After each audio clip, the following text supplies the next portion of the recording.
সন্ধ্যা বন্ধুরা, তো সন্ধ্যাবেলা কিছু একটা চার সাথে তো খেতে ইচ্ছে করে। তার জন্য আমি এখন তৈরি করছি পেঁয়াজি। বাঁধাকপি অনেকটাই ছিল, তাই পেঁয়াজি তৈরি করব। তো চলো ভিডিওটি কন্টিনিউ দেখতে থাকো। এখানে পেঁয়াজ কোচানো হয়ে যাচ্ছে, এখানে বাঁধাকপি, এখানে লঙ্কা টঙ্কা সব কোচানো হয়ে গেছে। এবার বাঁধাকপিটাকে ভালো করে জলটা দিয়ে ধুয়ে নিতে হবে। তার উপর একটু লবণটা দিয়ে মাখিয়ে দিলে বাঁধাকপিটা একটু নরম হয়ে যায় আর তাড়াতাড়িও হয়ে যায় সিদ্ধ।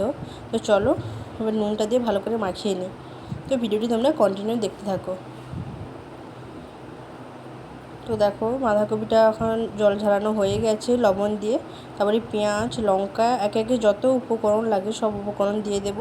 তার সঙ্গে দেব নুন, হলুদ, বেসন, সব কিছু একসাথে, লবণ, সব কিছু একসাথে ভালো করে মাখিয়ে নেব। তো ভিডিওটি দেখতে থাকো। তোমরা কীভাবে করো আর আমরা কীভাবে করি তোমাদের সাথে একই সময় লাগছে নাকি দেখো, একই রকম। তো চার সাথে খেতে কিন্তু দারুণ লাগে, আর গরম গরম হলে তো কোনো ব্যাপারই নয়।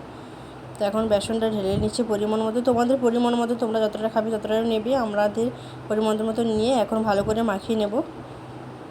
তো দেখো এখানে মাখানো হচ্ছে, আর আমি এইখানে কড়াইটা বসিয়ে দিয়েছি তেলটা গরম করার জন্য। এখানে মাখানো হোক আর তেলটা গরম হোক, একসাথেই তাড়াতাড়ি হয়ে যাবে। তাহলে দেখো মাখানো কমপ্লিট। এখানে একে একে গোল করে ছেড়ে দেবো। আমরা একটু বড় বড়ই করে ভাজছি।